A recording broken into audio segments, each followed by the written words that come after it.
આપણે બધા જાણીએ છીએ કે ભારતના ચૂંટણી પંચ દ્વારા તારીખ 27/10/25ના રોજ 1/1/2026થી લાયકાતની તારીખના સંદર્ભમાં મતદાર યાદીનો ખાસ સઘન સુધારણા કાર્યક્રમ એટલે કે સ્પેશિયલ ઇન્ટેન્સિવ રિવિઝન જે છે SIR એ જાહેર કરવામાં આવેલ છે.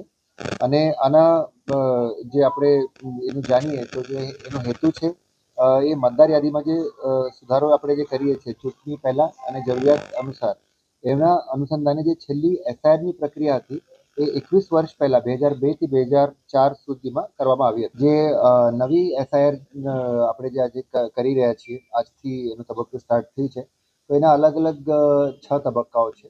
એમાંથી જે પહેલો તબક્કો હતો જેમાં મતદારો જે પ્રિન્ટિંગ અને તાલીમનો એક તબક્કો હતો, જેમાં જેટલા પણ SIR સાથે સંલગ્ન ફંક્શનરીઝ હતા આ લોકોની અમે ટ્રેનિંગ કરી દીધી છે. ઇવન પોલિટિકલ પાર્ટી સાથે પણ મીટિંગ કરીને અને એમના જે BLS છે, બૂથ લેવલ એજન્ટ, આ લોકોની પણ જે તાલીમ છે એ અમે કમ્પ્લીટ કરી છે.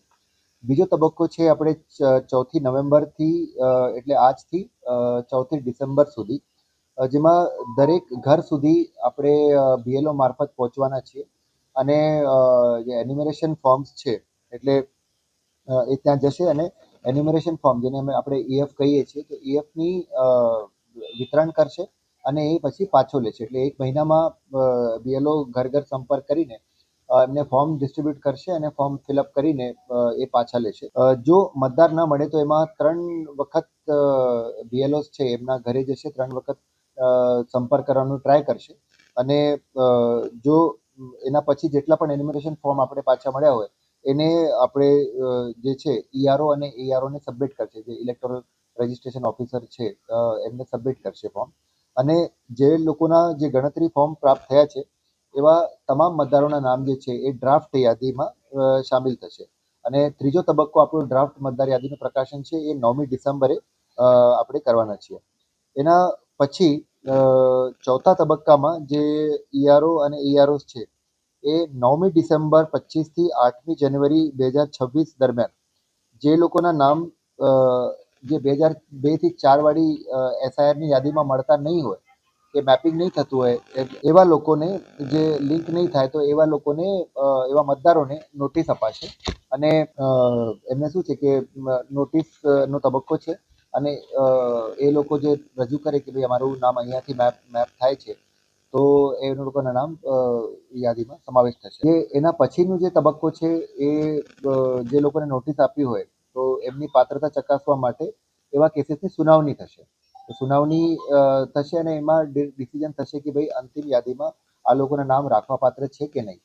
અને ERO અને EROના જે નિર્ણય હશે, નિર્ણયના સામે જિલ્લા મજિસ્ટ્રેટ એટલે કે ડિસ્ટ્રિક્ટ ઇલેક્શન ઓફિસર DO એટલે કલેક્ટર સામે અપીલ થઈ શકે અને કલેક્ટરના ઓર્ડર સામે મુખ્ય ચૂંટણી આયુક્ત CEO ગુજરાત જે છે, ચીફ ઇલેક્ટરલ ઓફિસર ગુજરાત, એમના સમક્ષ જે છે સુનાવણી એટલે અપીલ કરી શકાશે.